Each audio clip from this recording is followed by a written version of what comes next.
नमस्कार, आप देख रहे हैं मध्य भारत और मैं आपके साथ सृष्टि जैन। तो रुक करके सबसे पहले बड़ी खबर से आपको रूबरू कराते हैं, जो कि छत्तीसगढ़ से आ रही है। छत्तीसगढ़ में बलौदाबाजार में प्रशासन ने धारा 144 की बढ़ाई तारीख। शहर में 20 जून तक लागू रहेगी धारा 144। ये बड़ी खबर से आपको रूबरू करा रहे हैं। छत्तीसगढ़ से बड़ी खबर है, जहां कलेक्टर ने आदेश जारी किए हैं। धारा 144 को लेकर ये बड़े आदेश जारी किए गए हैं। शांति व्यवस्था बनाए रखने के निर्देश प्रशासन के द्वारा दिए गए हैं। ये बड़ी खबर से आपको रूबरू करा रहे हैं। टेलीविजन स्क्रीन पर आप देख सकते हैं 17 जून की जगह अब 20 जून तक लागू रहेगी धारा 144। छत्तीसगढ़ में बलौदाबाजार में प्रशासन ने धारा 144 की तारीख अब बढ़ा दी है। शहर में 20 जून तक धारा 144 अब लगी रहेगी। ये बड़ी खबर से आपको रूबरू करा रहे हैं। आप टेलीविजन स्क्रीन पर देख सकते हैं, जहां प्रशासन की तरफ से, कलेक्टर की तरफ से ये आदेश जारी किए गए हैं। बता दें, शांति व्यवस्था बनाए रखने के लिए ये आदेश जारी किए गए हैं। छत्तीसगढ़ से बड़ी खबर है, प्रशासन की तरफ से ये बड़ा ऐलान किया गया है। 17 जून की जगह अब 20 जून तक जारी रहेगी धारा 144। बलौदाबाजार में प्रशासन ने धारा 144 को लेकर तारीख का ऐलान कर दिया है और अब समय सीमा बढ़ा दी है। इस खबर पर ज्यादा जानकारी के साथ हमारे साथ जुड़ चुके हैं हेमंत बघेल। हेमंत जी, क्या अपडेट है? छत्तीसगढ़ में जो ये धारा 144 की जो समय सीमा है वो बढ़ा दी गई है, क्या जानकारी है? जी सृष्टि जी, बताना चाहूंगा कि 10 जून को हुए हिंसक प्रदर्शन के बाद जो है जिला के तत्कालीन कलेक्टर ने जो है धारा 144 लागू किया था। उसके बाद जो है बीते रात जो है ये धारा जो है खत्म हो जाती थी। उसके बाद जो है फिर जिला के कलेक्टर, तत्कालीन कलेक्टर ने जो है अभी वर्तमान में धारा 144 लागू किया है, क्योंकि जिस तरीके से माहौल देखा जा रहा है अभी भी माहौल यहाँ पर गर्मी है जी। तो अभी उपद्रवकारियों की तरफ से प्रदर्शन किया जा रहा है? जी, अभी प्रदर्शन नहीं किया जा रहा है, लेकिन 10 जून को हुए हिंसात्मक जो घटना हुई है उस पर लगातार पुलिस प्रशासन जो है कार्रवाई कर रही है। इसमें 3 संगठन का नाम सामने आ रहा है, जिस पर जो है लगातार गिरफ्तारी जारी है। भीम आर्मी, भीम क्रांतिवीर और भीम रेजिमेंट के जो पदाधिकारी है उनको लगातार पुलिस जो है गिरफ्तारी करके जेल में डाल रही है। जी ठीक है, बहुत बहुत धन्यवाद आपका जानकारी के लिए।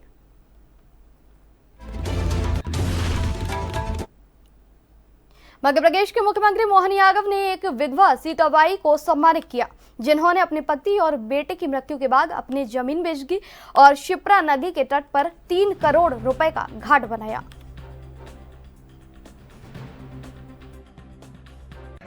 हमारी बुआ जी उज्जैन तहसील में लिनोरा गांव में अपनी 5 बीघा जमीन बेच के 3 करोड़ की लागत से निजी पैसे से जनता के हित में घाट बनवाया। जोरदार अभिनंदन करें। ये जन संरचनाओं की व्यवस्थाओं के लिए समाज में उत्कृष्ट उदाहरण है और आप अपनी मन की आत्मा से कि सबको स्नान की जगह मिलना चाहिए, ये जो पवित्र भाव है, मध्य प्रदेश सरकार से मैं उनका अनुमोदन करता हूँ और उनको बहुत बहुत साधुवाद देता हूँ, बधाई देता हूँ। ये प्रेरणा सबको मिले।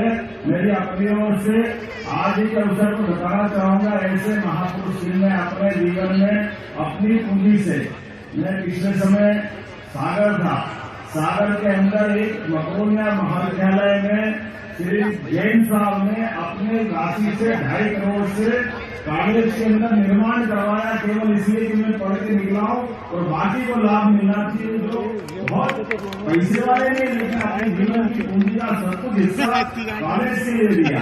हमारी सरकार ने तय किया कि ऐसे सभी सज्जनों का जिन्हें समाज के इतना बड़ा दान दे करके अनुपम प्रेरणा दे, उसका सम्मान करें। पैरा टाइक्वांडो प्रतियोगिता में स्वर्ण पदक जीतने वाली इंदौर की सपना शर्मा को सीएम मोहन यादव ने सम्मानित किया। इस दौरान सपना शर्मा ने कहा, मैंने पैरा टाइक्वांडो स्वर्ण पदक जीता है। ये प्रतियोगिता 8 और 9 जून को सहारनपुर में आयोजित की गई थी। इसमें पहले टेबल टेनिस और क्रिकेट खेलती थी। मेरी मुलाकात कोच मिथिलेश से हुई, जिन्होंने मुझे टाइक्वांडो की ट्रेनिंग दी। मैं उनका बहुत बहुत आभार व्यक्त करती हूँ। मैंने गोल्ड मेडल ताइक्वांडो में जीता है, जो सहारनपुर में 8 और 9 तारीख को हुआ था। ये नेशनल लेवल पे था। कब से शुरुआत की आपने, खासकर ये पैरा ताइक्वांडो जो होता है इसके लिए कितनी मेहनत करना पड़ी, कब से शुरुआत की? एक्चुअली पहले मैं टेबल टेनिस खेलती थी और क्रिकेट खेलती थी, लेकिन 1.5 साल पहले मेरी मुलाकात मिथिलेश सर से हुई, जिन्होंने मुझे ताइक्वांडो की ट्रेनिंग दी। मैं उनका तहे दिल से धन्यवाद करती हूँ कि उन्होंने मुझे पूरा सहयोग किया है और वो आगे भी मुझे सहयोग करेंगे पैरा ओलंपिक के लिए। कितनी मेहनत करना पड़ी आपको इस साल में?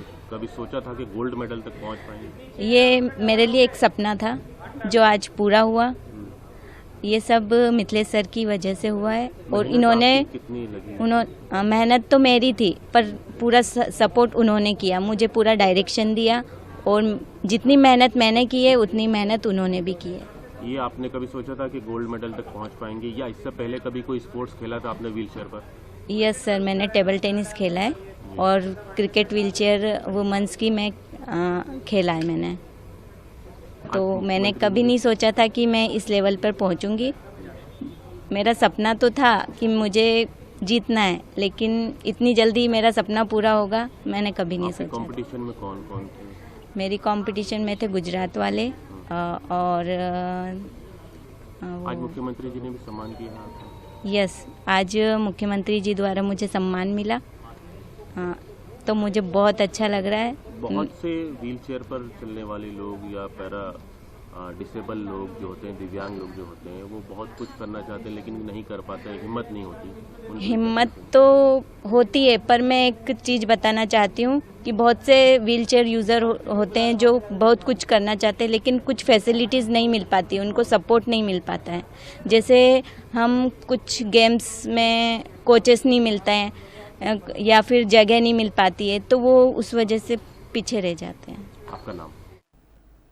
जिले के किरोदपुर के अमर गुफा से जोड़ा जेकखाम काटने में मुद्दा भी थमने का नाम नहीं ले रहा, जबकि सामाजिक मुद्दे पर सभी राजनीतिक दलों को सामंजस्य दिखाकर एकजुट होकर बाकायदा जांच करवाने के लिए कार्रवाई करना चाहिए। लेकिन अब घटना के बाद आगजनी का मुद्दा जोर पकड़ने लगा है। कांग्रेस के बाद आज भाजपा की जांच दल अमर गुफा महकौनी पहुंचकर मौके पर मुआयना कर पुजारी से विस्तृत जानकारी लिया। इस दौरान टीम ने सभी पहलुओं पर जांच की। इसके बाद समिति गिरोदपुरी मंदिर में दर्शन के बाद बलौदा बाजार रवाना हो गई।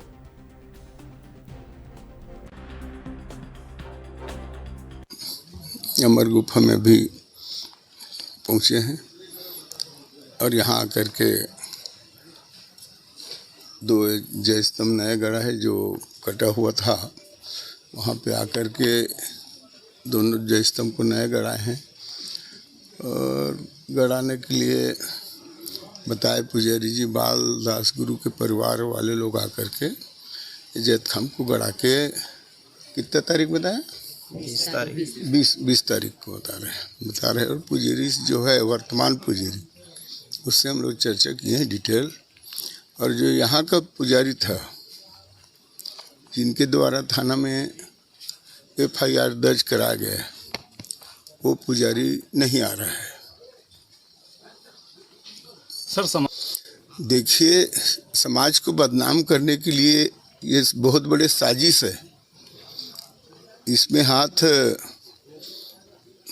जो उपद्रवी तत्व है उनका भी हाथ है और इसका पूरा डिटेल जांच कर लेंगे तो स्पष्ट रूप से बताएंगे आप लोगों को। सब कांग्रेस चुटकी मेन भूमिका तो कांग्रेसियों का है, समाज को बदनाम करने के लिए इन लोगों का षड्यंत्र है। आप सबको देख ही रहे हैं, 15,000 लोगों को भोजन का व्यवस्था, बस गाड़ी का व्यवस्था, और मंच में कौन बैठा वो भी दिख रहा है। देवेंद्र यादव क्या सतनामी है? सर कल कांग्रेस है और उसके साथ और कौन कौन है वो भी दिख रहा है। देवेंद्र यादव का दिखाएंगे, हम दिखाएंगे, मंच का फोटो दिखाएंगे। कल प्रदेश भर में कांग्रेस वो अपना काम वो लोग कर रहे हैं। सर रिपोर्ट कब तक? बैठ करके सब चर्चा करके बताएंगे। कलेक्टेड में ऐसा नहीं है, क्या है, लोग धोखा दे करके जो उपद्रवी तत्व है उनके द्वारा ये सब हरकत 15 दिन से बैठ के देखिए, आज के लोग जो मांग किए थे जांच का, न्यायिक जांच का, न्यायिक जांच का घोषणा हो गया, माननीय मुख्यमंत्री के द्वारा, गृह मंत्री के द्वारा न्यायिक जांच की घोषणा कर दी गई। उसके बाद समाज वाले लोग बोले हम लोग सिर्फ यहाँ ज्ञापन सौंपेंगे, और उसके बाद इतना बड़ा उपद। नशेड़ी और शराबी बोलना एक दोस्त को महंगा पड़ गया। बीते दिन कुंवरपाल लटोरी जाने वाले मार्ग में एक व्यक्ति की लाश मिली थी, जिसके गले को धारदार हथियार से काट दिया गया था। लाश मिलने से पूरे इलाके में सनसनी फैल गई। इसके साथ ही मृतक के सिर और पेट पर भी कई प्रकार के हथियार से वार किया गया था। मृतक की पहचान लखनपुर बाजार पारा निवासी मुकेश यादव के रूप में हुई है। मामले में पुलिस ने आरोपी नीरज साहू को गिरफ्तार कर लिया है।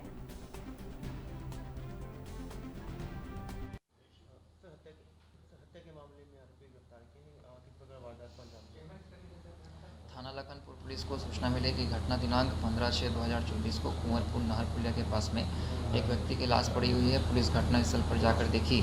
मृतक की पहचान मुकेश यादव बाजारपारा लखनपुर के रूप में हुई, और मृतक की जो बॉडी थी उसमें उसके गले में धारदार हथियार और पेट में धारदार हथियार के चोट के निशान थे।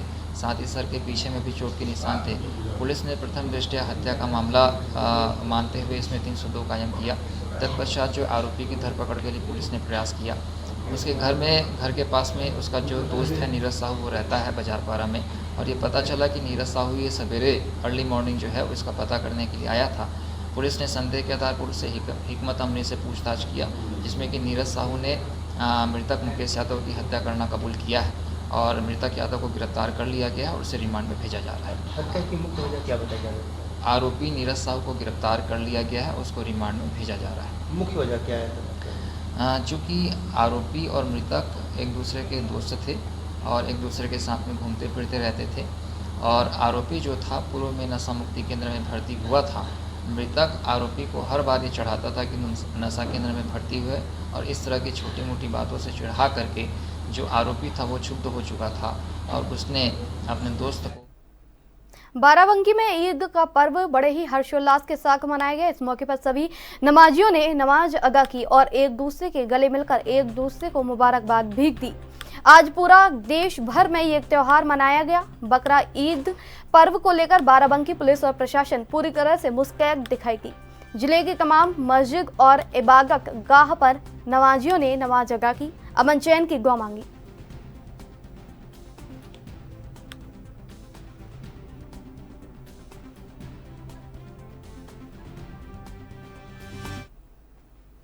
औरैया में ईद पर ईदगाहों और मस्जिदों में मुस्लिम समुदाय के लोगों ने नमाज अदा करने के बाद देश में अमन और चैन की दुआ मांगी। मस्जिदों में अमन चैन की दुआ के लिए एक साथ हजारों हाथ उठे। नमाज अदा होने के बाद एक दूसरे से गले मिलकर मुबारकबाद दी। औरैया में हमेशा ही सभी पर्व दोनों समुदाय के लोग मिलजुल कर हर्षोल्लास के साथ मनाते हैं। इसी के साथ जिला प्रशासन ने सुरक्षा की दृष्टि से ईदगाहों और मस्जिदों के बाहर भारी पुलिस बल तैनात रहा।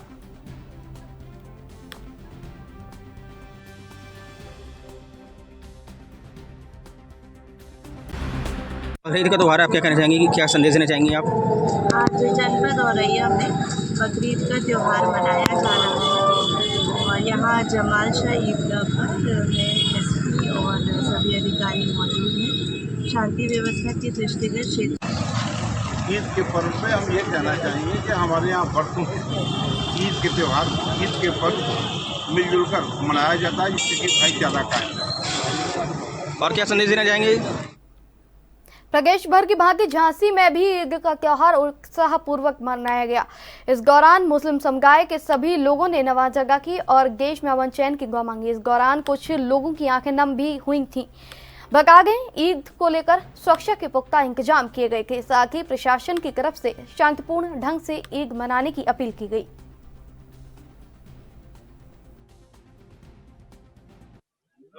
आज का दिन कुर्बानी का दिन है। अल्लाह ताला ने हजरत इब्राहिम अलैहिस्सलाम को स्वप्न दिया था, सपना दिया था कि कुर्बान कर। तो उन्होंने पहले ऊंट कुर्बान किए, दूसरी बार फिर स्वप्न हुआ कि कुर्बान कर, फिर उन्होंने ऊंट कुर्बान किए। फिर तीसरी बार जब स्वप्न हुआ ना, तो उन्होंने कहा अल्लाह ताला मैं ऐसी कौन सी चीज कुर्बान करूं जो आप पसंद करते हैं, कि जो तुझे सबसे ज्यादा महबूब हो, सबसे ज्यादा प्यारा हो, वो मेरी राह में कुर्बान कर। तो उन्होंने अपने बेटे की कुर्बानी देने के लिए मैदान में ले गए। वहां उन्होंने जब छुरी चलाई तो दुम्बा अल्लाह ताला ने भेज दिया और उसको ज़िबा किया गया। तब से लेके आज तक हर मुसलमान साहिब निसाब पर कुर्बानी फर्ज है और हम लोग तभी से कुर्बानी करते चले आ रहे हैं और ये कुर्बानी का ही दिन है। अल्लाह हम सबकी कुर्बानियों को मंजूर फरमाए, आमीन। बिस्मिल्लाहिर्रहमानिर्रहीम। अल्हम्दुलिल्लाह, आज ईद उल अज़हा है और आज कुर्बानी पेश होती है। अल्लाह ताला आज मेज़बान है और तमाम बंदे अल्लाह के मेहमान हैं। अल्लाह ताला की तरफ से एक दस्तरखान वसी होता है, उसमें हर एक इससे फ़ायदा उठाता है और मैं अपनी तरफ से तमाम मुल्क के हर बाशिंदे को, हर मानवता को, हर इंसान को तहे दिल से ईद उल अज़हा की मुबारकबाद देता हूँ और दुआ करता हूँ अल्लाह ताला हमारे मुल्क में अमन और शांति कायम फरमाए। आमीन आमीन।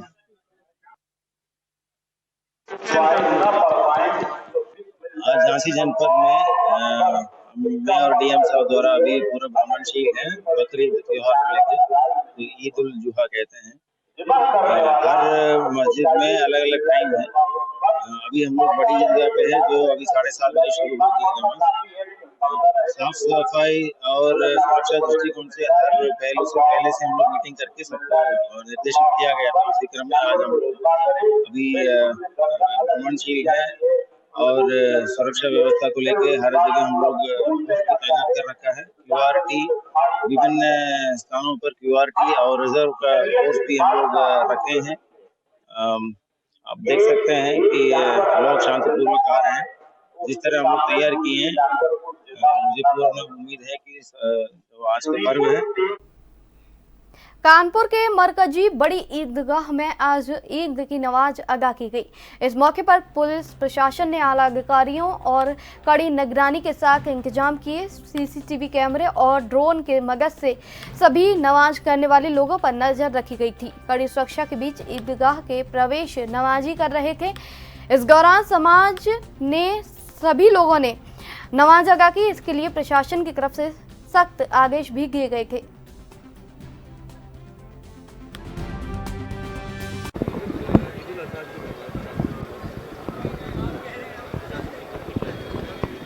आज पूरे देश में ईद उल अज़हा का त्यौहार मनाया जा रहा है और जनपद कानपुर नगर में भी बड़े ही हर्षोल्लास के साथ इसको मनाया जा रहा है। अभी सुबह की जो नमाज होती है, जो हमारी सेंट्रल ईदगाह है यहाँ पे बेना झाबर में, इसमें संपन्न हुई है और यहाँ की जो इंतज़ामिया कमेटी है इन्होंने बहुत ही अच्छा इंतज़ाम किया है। एक भी व्यक्ति सड़क पर जो है वो नहीं आया। सभी लोग अंदर नमाज़ पढ़ के अब अपने घरों को सकुशल निकल रहे हैं और पूरे जनपद में जो है वो पर्याप्त मात्रा में हमने पुलिस बल लगाया है, जिसमें PAC और QRT की टीम है जो जगह जगह पे जो है वो डिप्लॉय है, मॉनिटर कर रही हैं। इसके अलावा ड्रोन्स की भी व्यवस्था की गई है और ड्रोन से भी जो है वो हम लोग नज़र रख रहे हैं। मैं सभी लोगों से जो आज का जो त्यौहार है इसको हंसी खुशी मनाने की अपील करता हूं, बधाई देता हूं और ये अपील करता हूं कि जो भी कुर्बानी हम कर रहे हैं वो शासन के जो दिशा निर्देश हैं खुले में ना करें, सार्वजनिक स्थानों पे ना करें और उस कुर्बानी को जो है वो जो उसके अवशेष हैं वो जो नगर निगम ने टैंकर्स उपलब्ध कराए हैं, जो कंटेनर्स उपलब्ध कराए हैं, उनमें ही डालें ताकि जो है वो किसी प्रकार की अव्यवस्था किसी को ना हो।